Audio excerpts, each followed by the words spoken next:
And so I'm going to ask Byron Sanders, Bob Appel, and Will Evans to come up to the stage, please, as we start our conversation on the accommodation.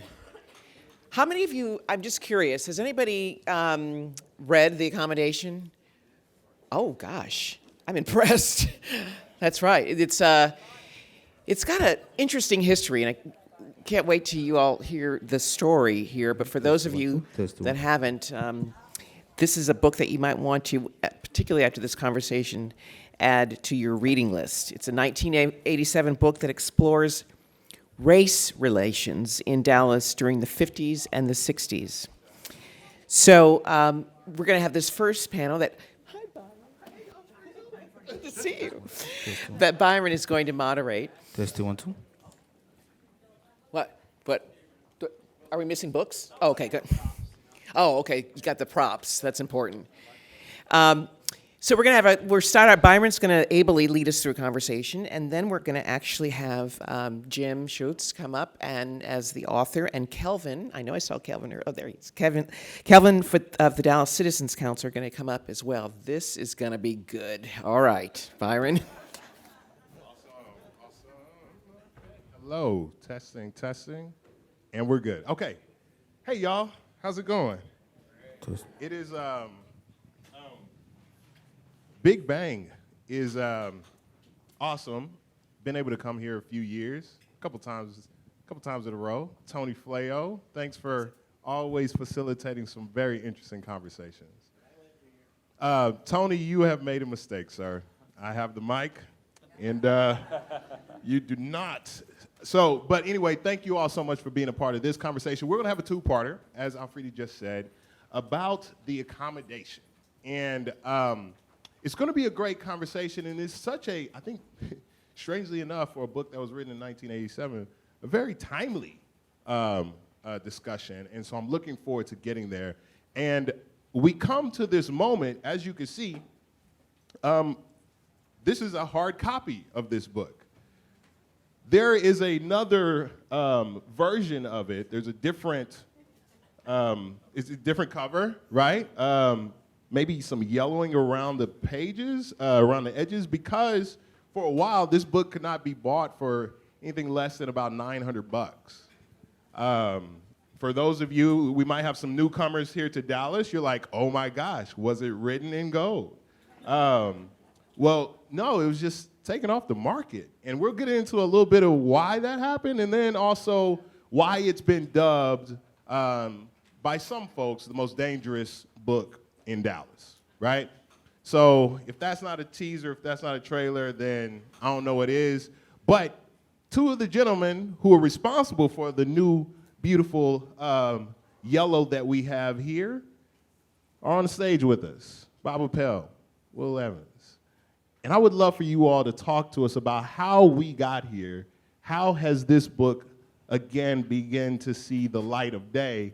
And I say the light of day because there was some black market circulation going on. Some of y'all got it on your phones right now, probably. Maybe I do. But I would love for you all to talk a little bit about how and why we're here now. Bob, can you kick us off? Sure. I'm always afraid to be on the same stage with Byron, but I'll do my best. So I joined SVP about 8 years ago. One of the first things that happened was a few people came up to me and says, well, if you're really interested in helping the community, you ought to read the book, The Accommodation. I said, okay, sounds good. Heard it a couple times. So I went to Amazon, right? Looked it up. And apparently the largest online book store in the world doesn't have a copy of this thing. And so I, looked around and I was like, hey, I can go to the library. So I actually found this in a library, found a copy in the library because no one else had a copy. But they had it in their rare books section. And they wouldn't let me check it out. So I had to go to the library a number of times because I'm a slow reader and read the book in the rare book section. And actually, reading the book slowly is not a bad way to read it because you can think about it as you go through each chapter. But as I was reading the book, I kept learning new things about Dallas. I'm originally from San Antonio. I've been in Dallas since about 84. But I kept learning all these things about Dallas, and I kept thinking, oh, I didn't know that. Oh, and I didn't know that. And I was saying, this is really great stuff.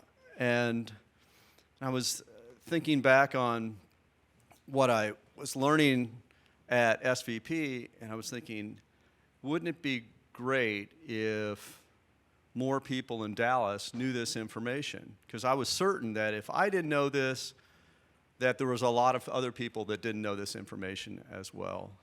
And I felt that, if we're trying to deal with issues around equity and social justice, and we don't understand what came before us, how we got to where we are today, then it's really hard to address those problems in a comprehensive and intentional and effective way.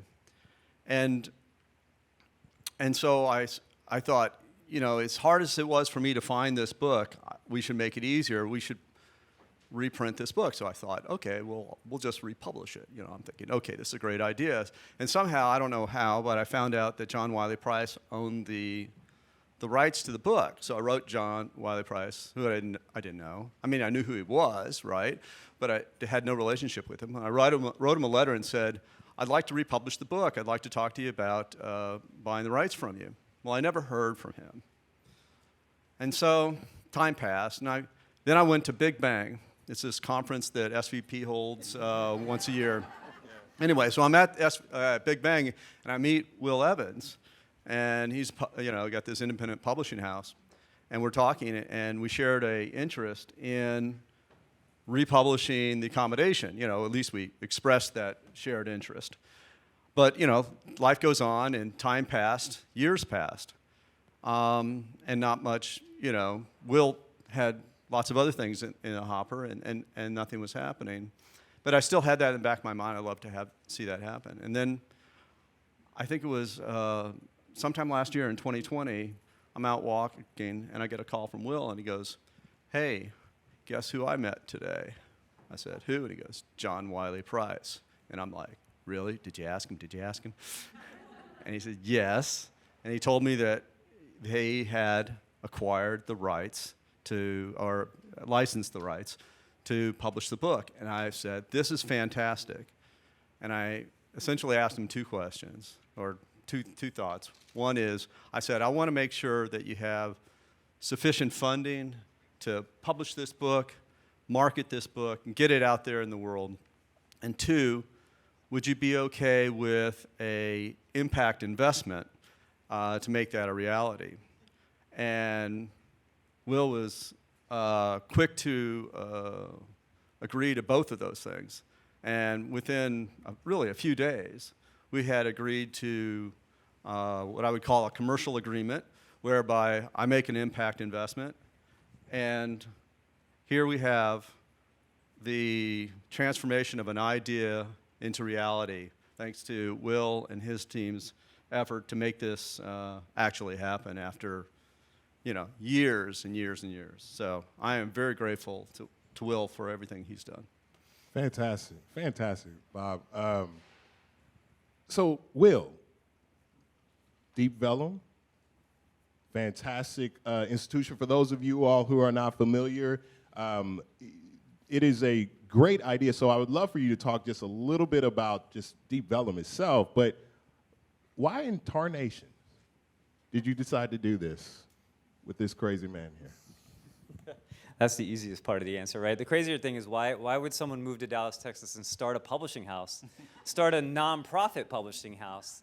I did that in 2013, which I think was a watershed year in Dallas. I think something changed here in 2013, and it wasn't just because I showed up. It was, I joined a class right when I moved here. I wanted to get involved in the city. I married a Texan. I'm looking to put down roots, and I knew I was going to be here, and I was starting this nonprofit, and I wanted to learn more about the city so that we could figure out how to make a change in the community. And the way we wanted to make a change was through stories, storytelling, and books, And we saw that there was not a publishing house like Deep Vellum ever in the history of not just Dallas, but Texas. And we wanted to be able to take stories from all over the world and elevate these underrepresented storytellers and get their stories out there.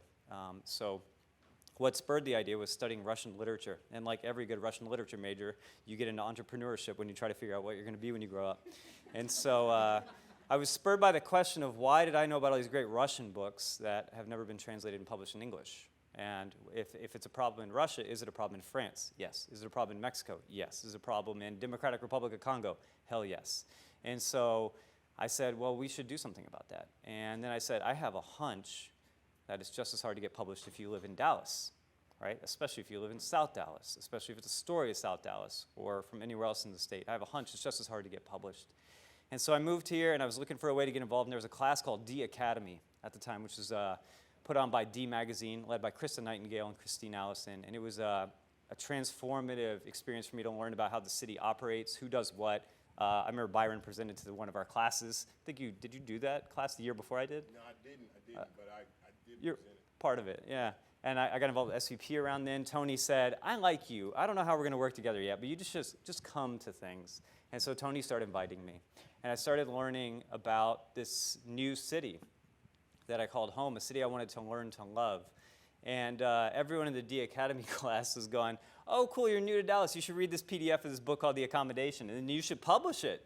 And I said, cool, I'll read this book. And so I read this PDF, which I loved, because in the Soviet Union, there was a tradition of samizdat, right, where you had these illegal books that were passed around and copied paper. And I was like, oh my gosh, I'm reading a samizdat book from Dallas, right? This underground, suppressed, illicit publication. How interesting. And everyone goes, you should publish it. This guy, John Wiley Price, has the rights to it. And I said, John Wiley Price, the county commissioner, the most longest serving elected official in Dallas County. And I was like, that seems complicated. And I'm reading these columns at the time in the Dallas Observer by Jim Schutze, and I was like, Jim Schutze and John Wiley Price, seems like they don't talk much. I'll have to grow into this, right? And so Deep Vellum set out. We started publishing books with the goal of we need to one day publish The Accommodation. It's the book that we were founded to publish. And if you ask yourself why was the book not published for 35 years in Dallas, I think the simple answer, without any conspiracy theory, is there wasn't Deep Vellum in Dallas. And it's more than just Deep Vellum, because I'm just a guy with an idea. It takes a community of people to make connections, and SVP is one of those groups that has helped us make a lot of connections. And for some reason, when we're publishing debut novels by writers from countries like Indonesia, it doesn't seem to resonate the same way in this community as when we published The Accommodation. And so I'm very glad to be able to have this book now to sit up here and tell you that every one of these stories is equally powerful. And what's crazy to me is that we live in a city like Dallas with as many amazing people and amazing stories as we have, and that Dr. Michael Sorrell doesn't have a book. Chad Hauser, Cafe Momentum, does not have a book. Like, do you think that's normal? Do you think that's cool? Do you know what a book does for a story and for a storyteller?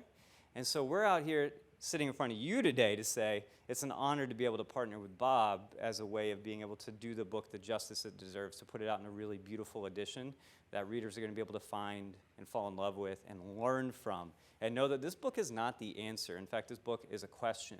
And the discussion around it is really why Deep Vellum does what it does. And if you ask yourself, why would there be a nonprofit publisher? That's the answer. And the Accommodation is the proof.